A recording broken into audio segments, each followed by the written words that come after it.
Good afternoon, everyone. How's everyone doing? Good? This is always that tough after lunch spot, and I drew the straw on that one.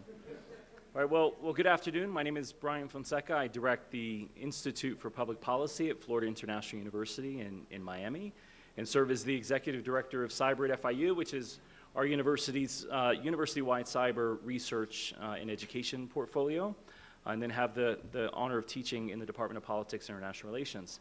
And so, true story, I'm leaving Miami yesterday, where it was a brisk 85 degrees, a light breeze coming across, and I said, man, I can't wait to get to Colorado. This is going to be amazing. I can use some fresh air conditioning. I get to Colorado, I get my rental car, and I feel like I'm driving through a blizzard from Denver to Colorado Springs, and I question all of my life choices at that point. Immediately wanted to go back to Miami. But nonetheless, I made it all the way through. I spent the night in the beautiful Marriott, woke up to the amazing mountains, and all was right in the world again. So this is certainly a stunning place, and I'm certainly grateful for the opportunity for our university to come up here and partner with the University of Colorado Springs, on this particular event. And so I'd like to welcome you all, and those that are in the virtual spaces, to the Kevin O'Neill Cybersecurity Education and Research Center here as part of the University of Colorado in Colorado Springs. We're excited to have such an incredible group of thought leaders, folks that are really immersed in the area of cyber, walk us through meaningful dialogue around the future of the cybersecurity workforce. Before I give a few shout outs, the first and foremost shout outs to Gretchen Bliss. Okay, Gretchen has been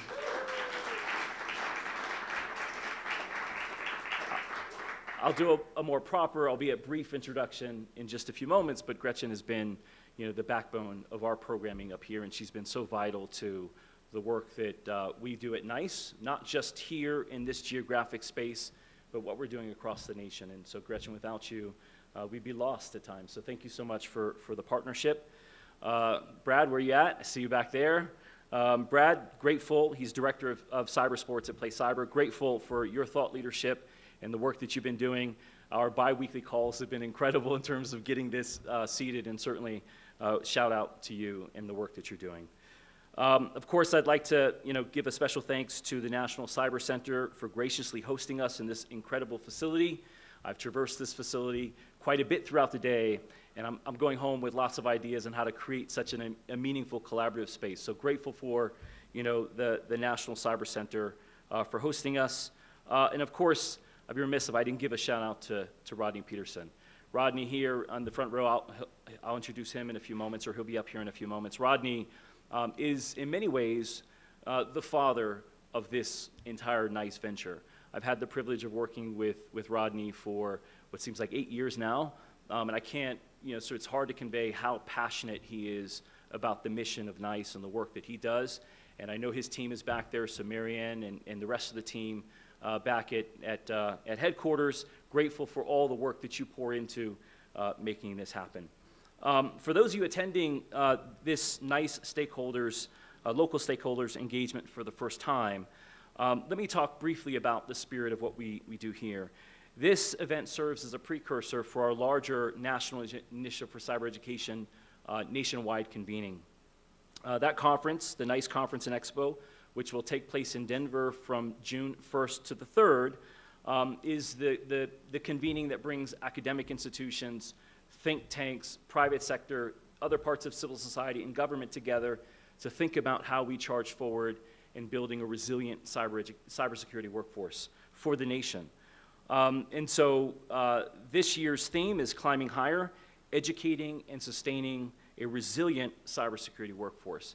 So much work has gone on to thinking about what does the future of the workforce look like, but as you all know, the evolution continues to rapidly change the way we think the future of the workforce, the skills they need to have to continue to ensure the security of nation in the cyber domain. So the goal for today is to bring together local, state, and regional stakeholders to discuss the unique challenges and opportunities related to developing, strengthening, and expanding skilled cybersecurity workforce. We're eager to hear from our local partners today about the innovative solutions that they're putting into action.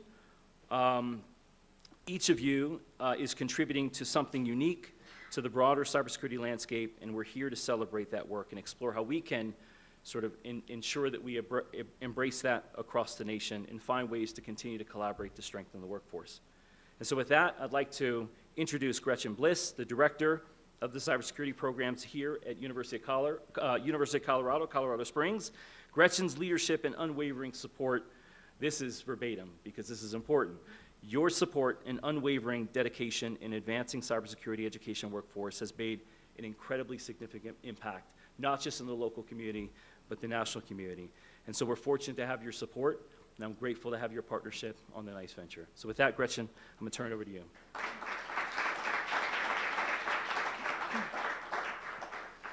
Thank you so much. I want to echo Brian's statements about NICE and Rodney. I mean, you guys have been at this a long time, and this is my second round at being involved in the planning committee for the conference. How far we've come. The efforts of the communities across the nation to make this so successful has been wonderful. I also want to thank FIU, Brian and Barbara. You guys are amazing partners in this. You have always made it a great experience to be a part of, to support, and to participate. And your devotion to expanding this conversation, I think, has really moved the bar for our nation. And so thank you both very much for your contributions.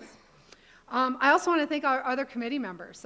It's always fun to find out who are the movers and shakers across the nation and how many there truly are. And so it's really fun when you get invited to be part of a steering committee for a conference of this magnitude, that you get to be connected with people that, you know, are so amazingly experienced, and you get to like pick their brains and learn from them and find new things that we can do in the world. So really, thank you, shout out to the whole committee that put this together, as well as the committee that's working on the NICE conference. I think it's going to be a really spectacular event, and we hope that you all can join us, all those of you online and in the room.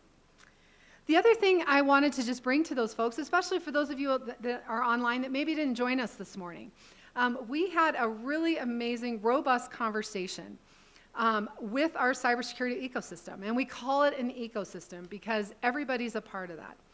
We started about 9 years ago with a NICE grant, a little bit less than that, but we put together this community. This ecosystem was really as a result of NICE investment in our interest. Our devotion to making sure that we did this right. And so NICE was a partner with us in the beginning and still is today. This ecosystem that we were able to explore today, I feel is very unique.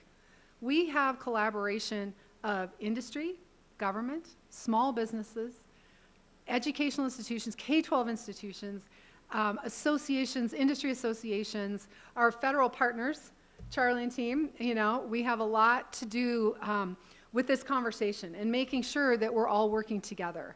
And I think it's a great little microcosm that can be an example to the rest of the nation. I know we learn from others across the nation, and we try and integrate those best practices and avoid those things that are big challenges so that we can do it right moving forward. One of the other things that I would like to talk about is UCCS, University of Colorado, Colorado Springs. We are the regional university for the state system. There's 4 campuses. One's in Boulder, one's in Denver, one is our health campus, and then ours is down in Colorado Springs. UCCS is unique in that we actually were built as a partnership with industry.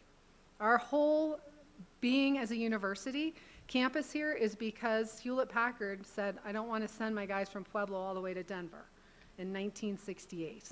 And so our campus was formed in that partnership with industry to make sure that we were responsive to the workforce needs and that we would evolve with what industry was doing in our backyard. And so I think that's very apropos of the mission of NICE. I think it's apropos of what we've tried to do in education from K-12 to university and community colleges. And I think that the key that we came up with this morning is the interdisciplinarity of this conversation. I think that interdisciplinarity, not just across topics of, you know, be it history, be it science, be it, you know, physics, but also that interdisciplinarity of industry. You know, cybersecurity is not its own stovepipe. It's very much an essential piece of what we do, but everybody needs cybersecurity. And so what we try to do at UCCS is give all of our students a little cyber stank, we call it. So they don't necessarily have to get a full-up degree in it, but they can certainly learn how cybersecurity is going to impact their work in the theater or as a teacher, right? So we really do try and take that inter and multidisciplinary approach. And I think that's something that NIST has really championed through their working groups over the years, getting industry and K-12 and apprenticeships and internships in place for people.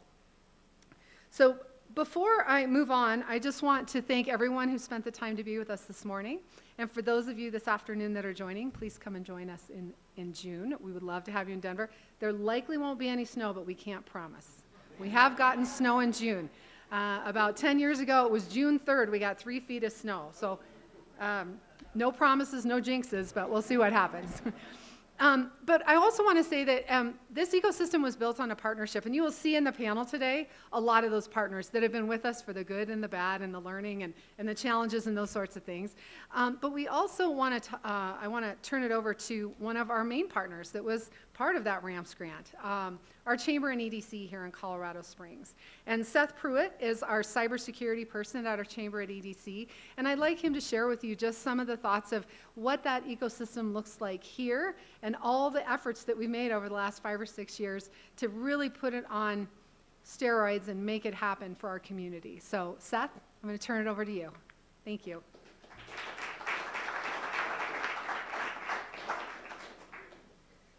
All right, thank you very much.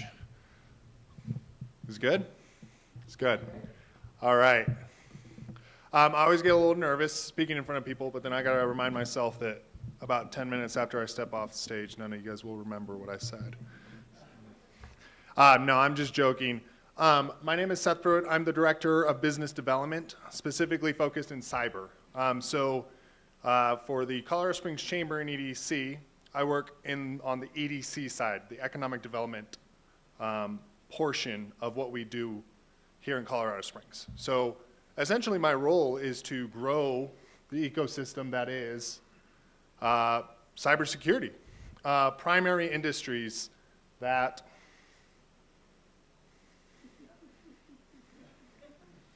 I'll just talk. I'll just talk. Am I? Oh, there we go. Sorry. Okay, awesome.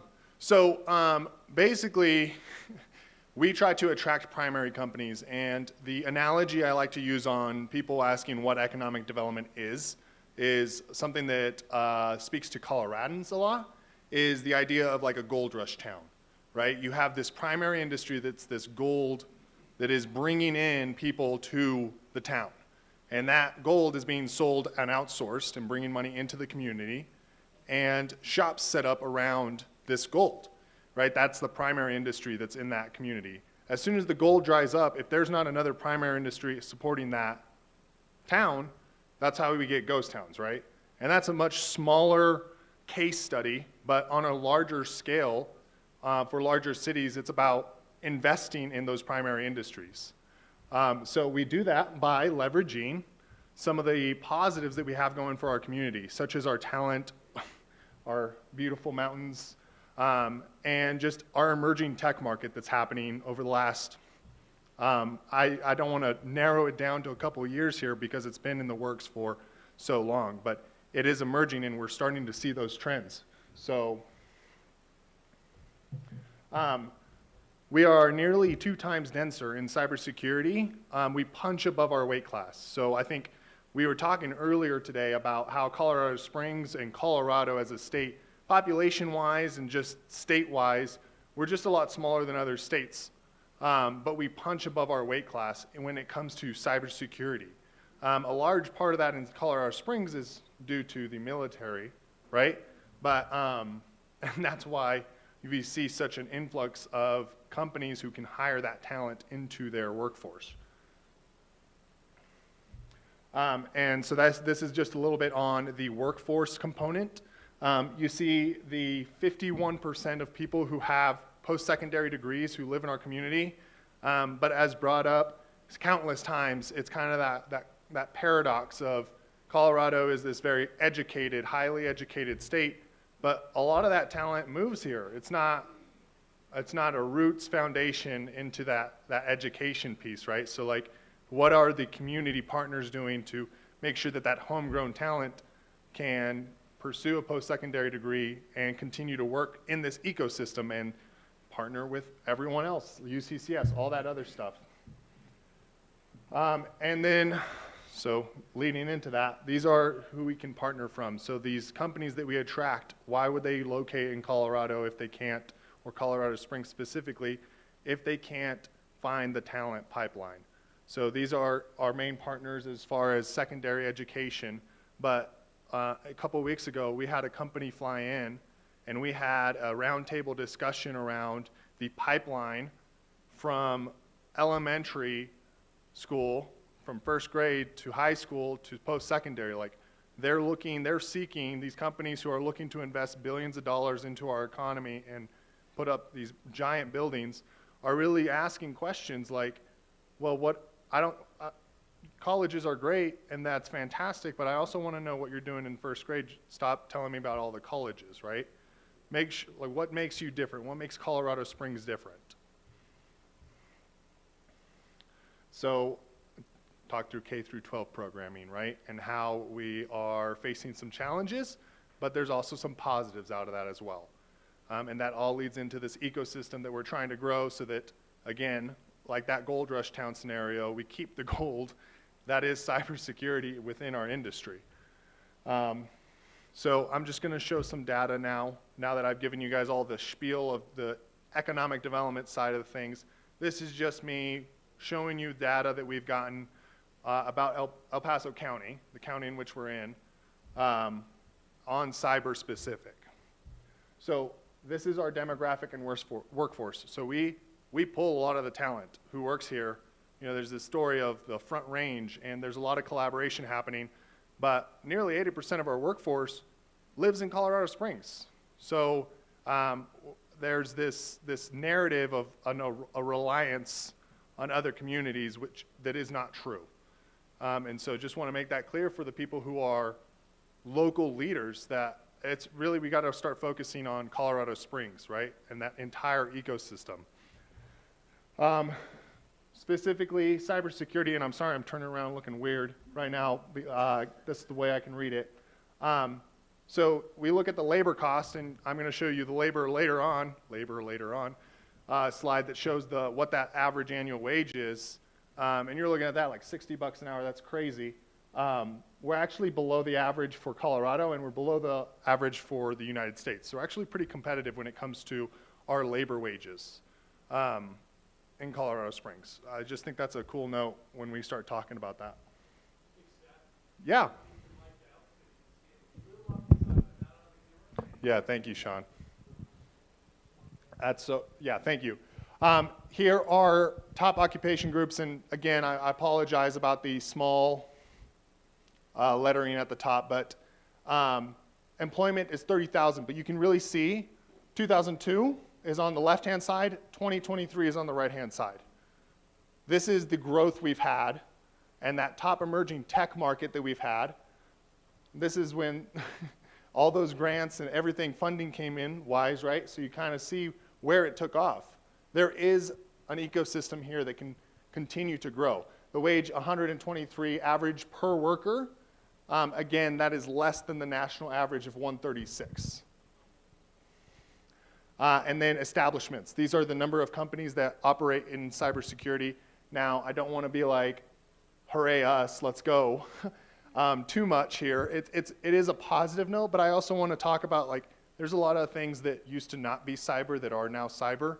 I think of finance institutes.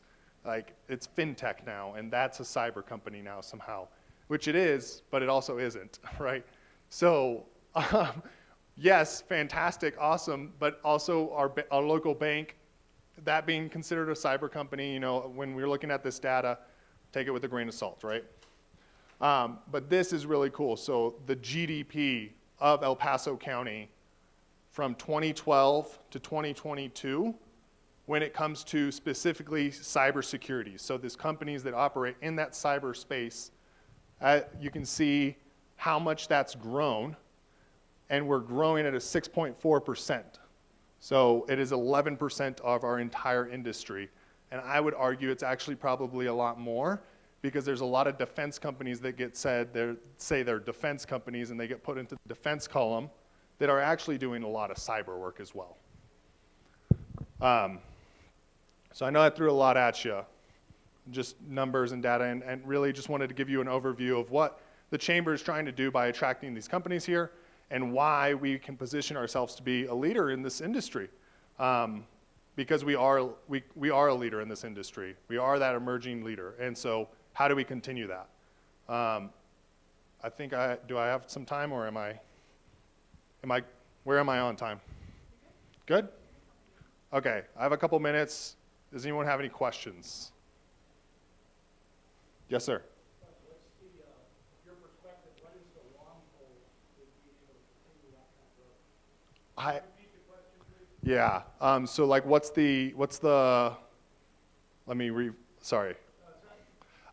is the goal of continuing that growth into the future? Is that correct? What's your biggest challenge? Biggest challenge? Yeah,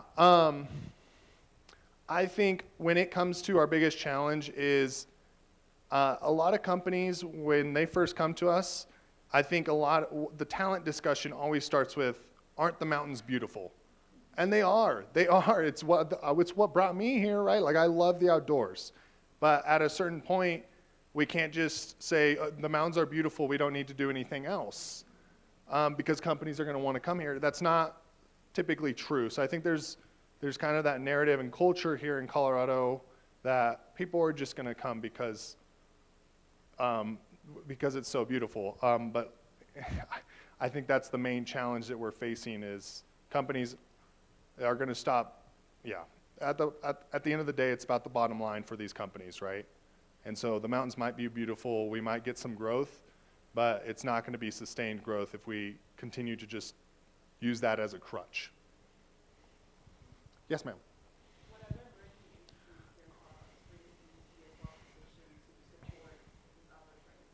Yeah, absolutely. Great question. So the Colorado Springs Chamber and EDC has 3 primary sectors we go after. One of them is aerospace and defense. I would not say that's an emerging market for us. That's one that we've always been in. But I would say manufacturing is another one. Taking advantage of like chip manufacturing, we actually are very strongly positioned in chip manufacturing. But just being able to kind of make ourselves the epicenter of advanced manufacturing for chips would be fantastic. And that's another area that I have a counterpart, and that's her job. So as I'm doing cyber stuff, she's doing chip stuff. Yeah. Yeah, of course. Okay, I think I'm being shooed off stage, so I'll hand the mic over.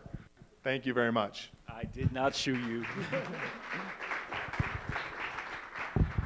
Thanks so much for that, Seth. It's now my honor and privilege to introduce Mr. Rodney Petersen. Rodney is the director of NICE at the Department of Commerce's NIST. Prior to coming to NICE, I'm going to give a brief background, Rodney. Prior to coming to NICE, Rodney served as the managing director of the EDUCAUSE Washington office and then went on to lead the rollout of EDUCAUSE's initial cybersecurity programming. He's also the co-editor of a book titled Computer and Network Security in Higher Education.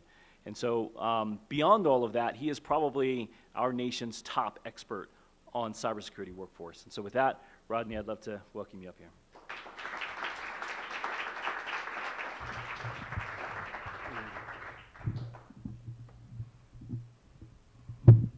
Thank you, Brian, and thank you, Ian, for bringing the mic down for me.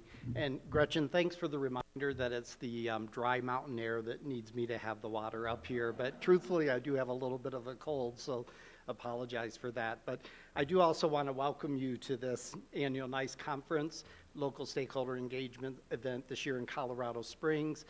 Thrilled to be here with the partnerships you've already heard about today from academia and particularly industry, private sector employers. We're working together to create this integrated ecosystem of cybersecurity education, training, and workforce development, which we heard so much about this morning, and I was very impressed by that conversation. For those of you who are not aware and geographically aligned, especially if you're online, we're just an hour south of Denver, whereas you've heard the NICE conference, the annual NICE conference and expo will be held later this year on June 1st through 3rd. And again, I do want to welcome people. We have a big audience joining us online from across the United States as well as in other parts of the world. So you may have heard a little bit earlier today about the conference theme this year, which is Climbing Higher, Educating and Sustaining a Resilient Cybersecurity Workforce. And I want to break that down a little bit for you, especially having been part of the planning committee discussion of what that's all about. As a preview for the conference, you can join us.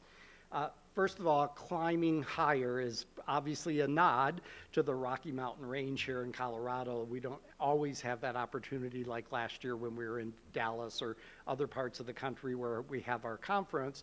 But here in Colorado, I've had the privilege of visiting several times and hiked all the way from the ski slopes and snowmass to walking along the Continental Divide, going to Rocky Mountain National Park, seeing wildlife, and even going up to Pikes Peak here in Colorado Springs. I did get here early enough yesterday before the sunset to go to the Garden of the Gods, which is one of my favorite places to visit. I have to say that I was pleasantly greeted by bighorn sheep.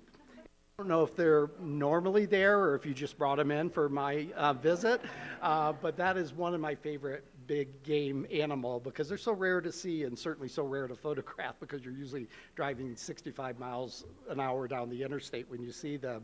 But again, all of this really inspires us when we go hiking or go to a mountaintop, especially here in Colorado, that you have this great vista, but then you look off and there's another mountain to conquer. There's another trail to be had. It's just one after another. And I think the same is true in cybersecurity. In fact, last year, the NIST conference in Dallas was our 15th annual conference. So that was a pretty big milestone for us. But I recognize that the 20th, the 30th, and beyond are that climbing higher. There's so much more to be done, and there's so much more to look forward to in the future as well. So that is just a challenge, I think, for all of us as we think about that particular opportunity. I do also want to focus on the education part of our conference theme. NICE historically went by the acronym National Initiative for Cybersecurity Education, so education was obviously part of our name. We've just kind of shortened that to become known as NICE over time. But cybersecurity education remains a very key priority for what we do.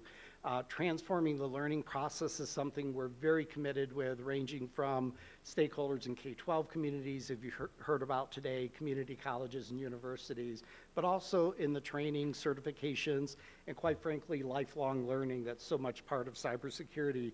Education is really critically important to what we do. When I came in as the NICE director a few years ago, we had quite a robust program working in higher education, particularly with four-year colleges and universities. Then we just started to really tap into the power of two-year community colleges that not only supply a great workforce, but provide a unique opportunity for students, especially through dual enrollment programs with their high school and college, to enter the workforce both more quickly, but also with great skills that employers need as well.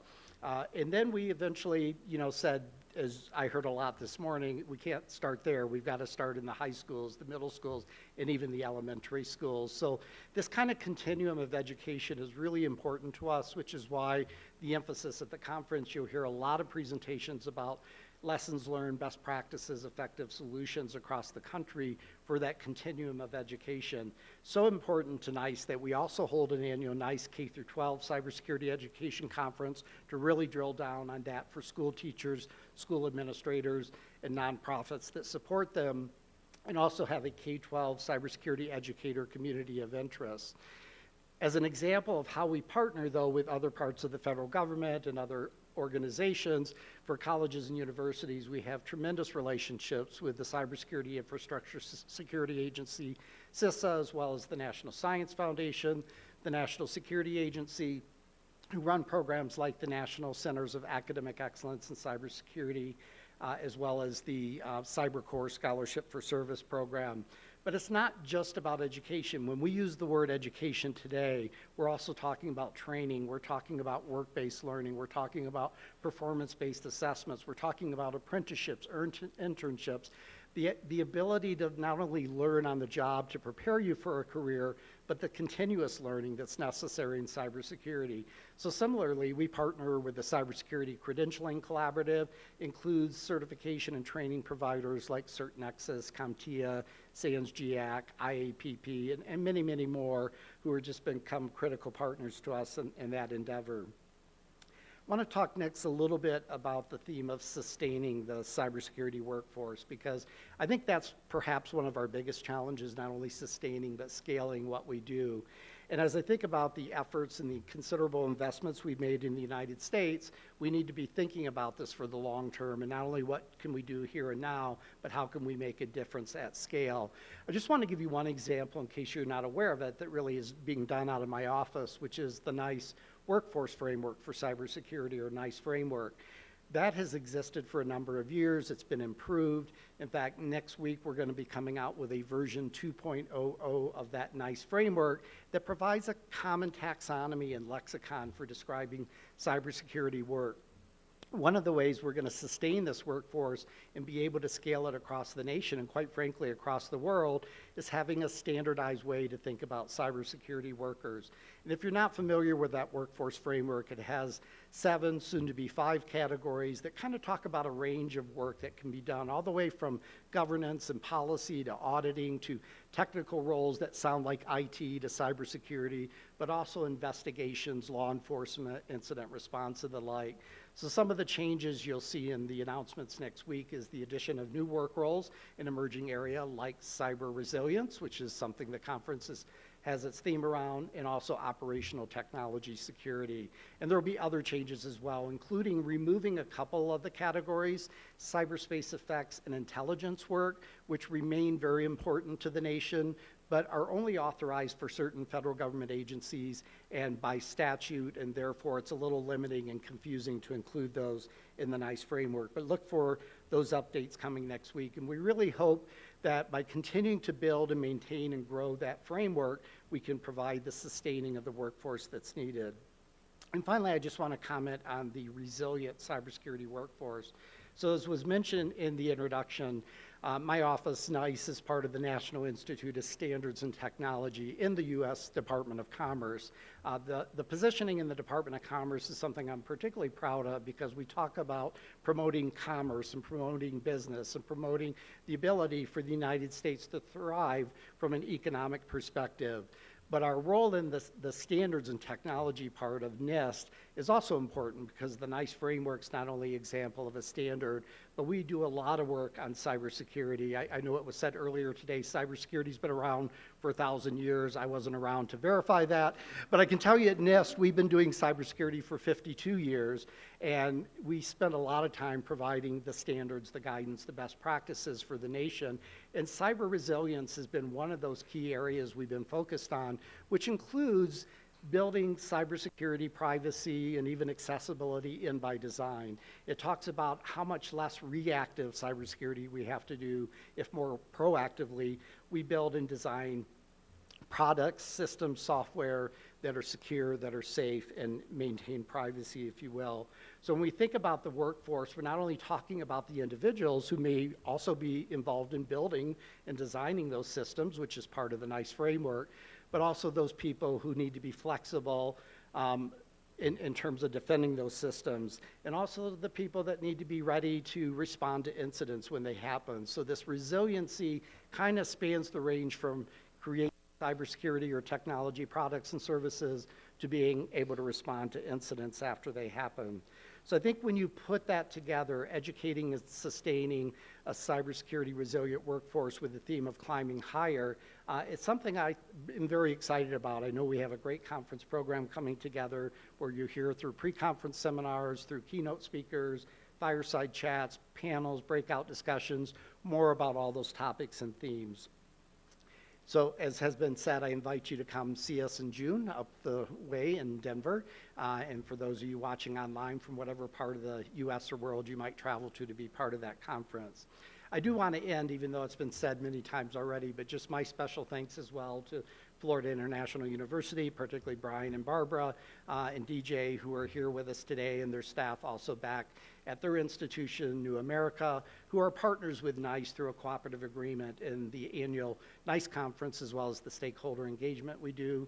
Especially want to thank University of Colorado, Colorado Springs, and the Cybersecurity Center here, and Gretchen and her team for hosting us and all the work that's gone into planning. So it's just a great reminder of how we can work together to not only improve cybersecurity, but together is better, and I really appreciate the partnerships that we have built. Thank you.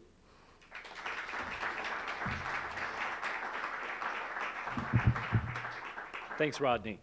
So now it's my honor and privilege to introduce the moderator for today's session, Dr. Donovan Johnson.